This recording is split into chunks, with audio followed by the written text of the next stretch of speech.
Di episode ini, cerita berawal dari Malwapati, di mana setelah berpamitan kepada Ramandanya dan seluruh pembesar Malwapati, akhirnya Angling Kusuma pun segera berangkat mengembara untuk mencari tahu keberadaan Ramaja Gandhi yang telah diculik dan sampai saat ini belum diketahui keberadaannya.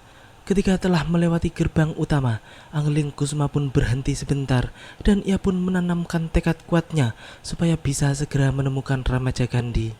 Sebenarnya, Prabu Angling Dharma pun telah mengutus Lokahita untuk mengawal Angling Kusuma secara diam-diam yang bertujuan semata-mata demi keselamatan putranya itu. Kenapa tiba-tiba Gusti Prabu menyuruh saya mengawal Raden Angling Kusuma? Oh, rupanya Gusti Prabu tahu kalau saya menjadi gelisah semenjak hilangnya Jagat Satria. Baik, saya bisa berangkat sekarang. Sementara itu, Grendaseba yang telah berhasil merebut Dewi Sekarwangi dari tangan ketiga putri siluman segaun lanang pun kemudian membawanya ke Sawo Pitu dan memberikannya kepada Sengkang Baplang. Sengkang Baplang pun serasa tak percaya bahwa yang dibawa oleh Grendaseba di hadapannya adalah Dewi Sekarwangi, permaisuri Prabu Angling Dharma, musuh besarnya. Grendaseba pun memerintahkan Sengkang Baplang untuk mengikat Dewi Sekarwangi dengan kalung ikatan batin miliknya dan menjadikannya sandra yang akan digunakan sebagai alat guna menguasai Malwapati.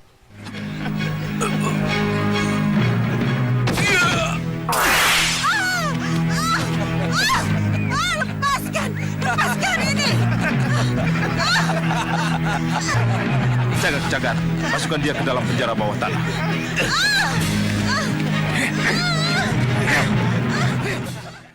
Kini kita menuju perjalanan Angling Kusuma yang pada saat itu dihadang oleh orang-orang bayaran yang dipimpin oleh manusia bertopeng. Angling Kusuma pun langsung diikat dengan tali tambang yang kemudian membuat dirinya mengambang dan tidak bisa menyentuh bumi, sehingga ia tidak akan bisa menggunakan kekuatan mustika Kalung Hyang Antaboga. Angling Kusuma pun merasa curiga dengan orang-orang tersebut karena mereka seakan telah mengenalnya dan juga telah mengetahui kelemahannya. Si pemimpin bertopeng itu pun kemudian memerintahkan anak buahnya untuk membunuh Angling Kusuma. Namun sebelum mereka melakukan semua itu, tiba-tiba Lokahita pun muncul dan langsung membabat habis tali-tali yang membelenggu tubuh Angling Kusuma. Bunuh dia!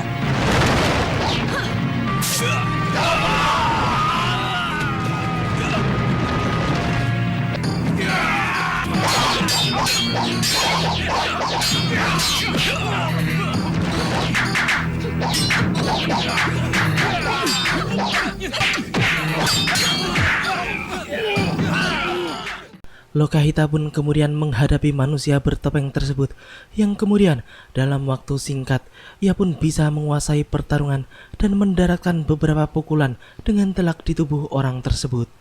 Angling Kusuma yang telah menyelesaikan pertarungannya dengan para prajurit liar tersebut pun kemudian langsung menyerang manusia bertopeng itu hingga membuatnya terjengkang beberapa tombak ke belakang. Yang selanjutnya, Angling Kusuma pun segera membuka topeng orang tersebut yang kelihatannya telah tak bernapas. Ternyata Angling Kusuma pun telah mengenal orang tersebut karena ia adalah orang Kertanegara. Dia rupanya. Siapa Raden? Bulak Ombo. Bulak Ombo? Siapa Bulak Ombo itu, Raden? Dia pembantu Ki Parusa, pelatih ulah Kanuragan dan Nurwenda. Kalau begitu, dia orang Kartanegara. Ya, Kalau dia orang Kartanegara, siapa yang menyewa dia untuk membunuh Raden? Ini yang harus dipertanyakan. Kenapa dia kesini dan mencegat Raden? ya. Ya, memang Bulak Ombo adalah pembantu Ki Parusa yang disewa oleh seseorang untuk membunuh Angling Kusuma. Ia pun sebenarnya telah dibekali juga dengan kelemahan sang pangeran, sehingga ia bisa merencanakan semuanya dengan matang. Namun, kedatangan Lokahita sebagai penyelamat pun telah menghancurkan semua rencana matang mereka. Ya, siapa lagi yang menyewa mereka kalau bukan permaisuri jahat Malwapati, Dewi Sukesi, yang memang menginginkan kematian Angling Kusuma supaya putranya Danurwenda bisa maju menjadi raja menggantikan Prabu Angling Dharma nantinya. sebuah pemikiran yang sangat licik yang dimiliki oleh seorang permaisuri raja yang sangat bijaksana, dan sangatlah wajar kalau Dewi Sekarwangi sampai kabur dari Megapura karena tidak tahan melihat kelicikan dan kejahatan Dewi Sukesi tersebut. Kenapa Bibi muncul tepat pada waktunya? Tidak perlu dirahasiakan. Atas perintah Romo kan? Iya, Raden.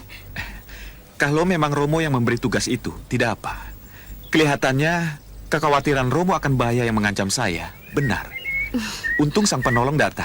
Kalau tidak, terima kasih Bibi. Iya, tapi Raden juga perlu ketahui, saya juga punya tugas lain. Tugas lain? Saya harus mencari jagat satria. Bagus. Kalau begitu tidak ada salahnya kalau kita pergi bersama. Kita akan mencari Kandara Majagandhi dan jagat satria bersama-sama. Kini kita menuju Nyi Jantur dan Bongoh yang pada saat itu masih mengudara untuk mencari tahu tentang keberadaan meriam penyedot yang di dalamnya terdapat Raden Ramajagandhi. Mereka pun kini mengincar pusar angin karena menurut kabar yang beredar bahwa meriam tersebut telah ditemukan oleh Bahadur dan Singamandala dan dibawa ke pusar angin. Nyi Jantur pun kemudian memiliki ide untuk masuk ke istana pusar angin dengan mengubah dirinya menjadi hewan kecil, yang akhirnya ia pun berhasil masuk ke dalam istana pusar angin. Di sana, ia pun mengintai Singamaruta dan yang lainnya yang sedang mencari tahu tentang bagaimana cara menggunakan meriam penyedot tersebut. Kalau ada unsur sihir dalam meriam ini, pasti saya tahu bagaimana cara menggunakannya. Tunjukkan! Tidak. Ada apa Tuan Bahadur? Meriam itu sihir. Palsu. Ada apa Tuan Bahadur? Apa yang terjadi? Meriam ini meriam sihir. Bahadur pun kemudian mengatakan bahwa meriam tersebut adalah meriam sihir alias palsu, yang kemudian jelas membuat Singamaruta dan Singamandala menjadi sangat kaget karena mereka melihat sendiri bahwa meriam tersebut adalah benar-benar meriam penyedot Ki Hanubawa. Nyi Jantur yang gregetan melihat Bahadur tidak segera melakukan sesuatu pun kemudian langsung melepas sihir meriam palsu tersebut sehingga benda itu pun kembali ke bentuk aslinya, yaitu hanya sebatang kayu kering. Hal tersebut membuat mereka semua menjadi syok karena benar adanya bahwa meriam itu ternyata hanyalah seonggok kayu kering. Bahadur pun kemudian menjadi curiga karena ia belum lepas sihir pada meriam itu. Namun, mengapa tiba-tiba meriam itu telah berubah ke bentuk aslinya? Benar belum melepas batang kayu ini dari sihir yang membungkusnya. Siapa yang melakukannya Tuan Bahadur? Nyi Jantur. Kurang ajar. Siapa lagi? Bahadur. Itu dia orangnya, Dadah, selamat tinggal, selamat kecewa dengan meriam penyedot batang kering itu. Tangkap dia! Akhirnya, mereka pun menyerang Nyi Jantur. Namun, jelas Nyi Jantur bukanlah lawan tanding mereka. Bahkan Singamandala yang sok-sokan maju pun dibuatnya tak berdaya. Ia pun lagi-lagi hanya bisa menjadi bulan-bulanan Nyi Jantur. Singamaruta yang melihat celah pada Nyi Jantur pun segera menyuruh Bahadur untuk menyihirnya menjadi sesuatu. Namun, bukan ratu sihir namanya apabila Nyi Jantur tidak mengetahui perbuatan licik mereka itu. Ia pun kemudian meninggalkan jasad palsunya, sehingga kemudian justru dua prajurit pusar angin yang terkena kutuk sihir Bahadur yang mengubahnya menjadi kodok. Kodok!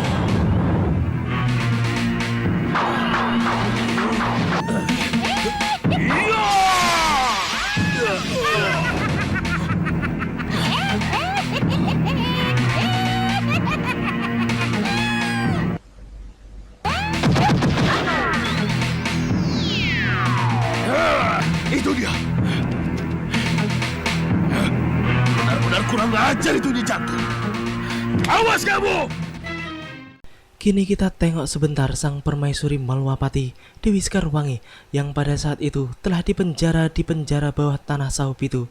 Sengkang Baplang pun kemudian menyuruhnya untuk memanggil Prabu Angling Dharma guna menyerahkan diri ke Saupitu jika ingin dirinya dibebaskan dari penjara tersebut. Sang Prabu pun juga harus menyerahkan Malwapati sebagai jaminan untuk bebasnya sang permaisuri. Nidewi pasti akan kembali ke Malwapati dengan satu syarat. Menyerahkan Malwapati kepada ini. Yang Mulia Sengkang Baplang. Jangan mimpi kamu. Itu tidak akan terjadi, Sengkang Baplang. Oh.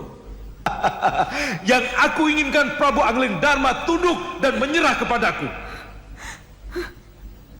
Demi keselamatan sang permaisuri tercintanya.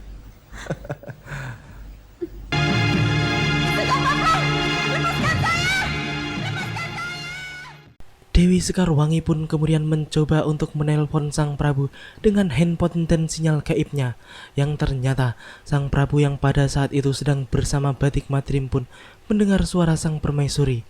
Dewi Sekarwangi pun kemudian mengatakan bahwa dirinya sudah tidak berada di Megapura lagi, dan kini ia telah berada di penjara bawah tanah Saup itu. Hal tersebut jelas membuat Angling Dharma dan Batik Madrim menjadi kaget bukan main. Bagaimana bisa permaisurinya itu kini malah dipenjarakan oleh Sengkang Baplang di Saup itu?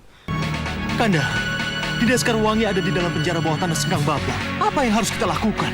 Tenang, Dinda. Dinda Prabu harus tenang. Dan Dinda Prabu mohon tanyakan padanya secara baik-baik. Dan apa yang menjadi tuntutan Sengkang Baplang atas penyanderaan yang dilakukan Dinda Prabu? Baik. Sengkang Baplang ingin Dinda menghubungi Kanda agar Kanda datang ke sini. Tapi Dinda khawatir kalau Sengkang Baplang akan menjebak dan mencelakakan Kanda. Bagaimanapun, Kanda akan datang ke Saup itu. Apapun bahaya yang menimpa. Iya, Dinda. Kini kita kembali lagi kepada Lokahita dan Angling Kusuma yang pada saat itu tiba-tiba mereka dihadang oleh angin puting beliung yang sangat kencang, yang juga terdiri dari manusia-manusia berpakaian putih yang tidak terlalu jelas wajahnya. Mereka pun cepat-cepat meringkus Angling Kusuma dan berubah menjadi angin puting beliung lagi yang membawanya pergi menjauh dari Lokahita. Begitu juga dengan Lokahita, angin puting beliung itu pun membawanya ke arah yang berbeda dengan Angling Kusuma. Putra Prabu Angling Dharma itu pun dilempar oleh puting beliung tersebut di sebuah tempat yang tak dikenalnya. Tiba-tiba saja di hadapan sang pangeran muncullah sosok putih bercahaya yang mengaku sebagai Dewa Bayu. Sang pangeran pun langsung bersujud di hadapan Dewa Bayu. Dewa Bayu pun kemudian menjelaskan mengapa ia memisahkan Angling Kusuma dengan Lokahita. Hanya dengan cara inilah harus aku pisahkan kalian. Kamu harus segera melepas Ramajagandhi dari cengkraman Ratu Pandulu di Gua Jurang Grawa. Pergilah ke Jurang Grawa, ke tempat yang sudah sangat kamu kenal itu. Selamatkan Ramajagandhi dari tangan Ratu Pandulu. Itu kudamu. Mohon restu, saya berangkat Hyang Batara Bayu. Restuku bersamamu, Angling Kusuma. Sementara itu, Lokahita pun juga tampak bingung mengapa dirinya harus dijauhkan dari Pangeran Angling Kusuma. Namun, Dewa Bayu pun segera datang untuk menjelaskan tentang tugas baru yang harus dilakukan oleh Lokahita, yaitu membebaskan Jagat Satria anaknya dari pengaruh buruk Sudamani, karena di saat itu lagi-lagi Jagat Satria telah dalam genggaman Sudamani. Dewa Bayu pun kemudian menjelaskan mengapa Jagat Satria bisa sampai kembali direbut Sudamani. Ya, ketika itu ia memang bersama-sama berangkat ke tempat Begawan Sidik Mulia dengan para pendekar. Namun, di tengah perjalanan, Sudamani pun menyebar ramuan lupa diri sehingga para pendekar tersebut tidak menyadari bahwa seharusnya ada Jagat Satria juga sedang bersama mereka. Akhirnya, Sudamani dengan bantuan 5 pengawal setannya pun bisa menculik Jagat Satria kembali seperti beberapa waktu yang lalu. Mohon maaf Yang Batara, apa sampai sekarang mereka tidak sadar kalau Jagat Satria tidak bersama mereka? Itulah sebabnya kenapa aku pisahkan kamu dari Angling Kusuma. Karena saat ini Jagat Satria benar-benar lupa diri dan membutuhkan pertolonganmu.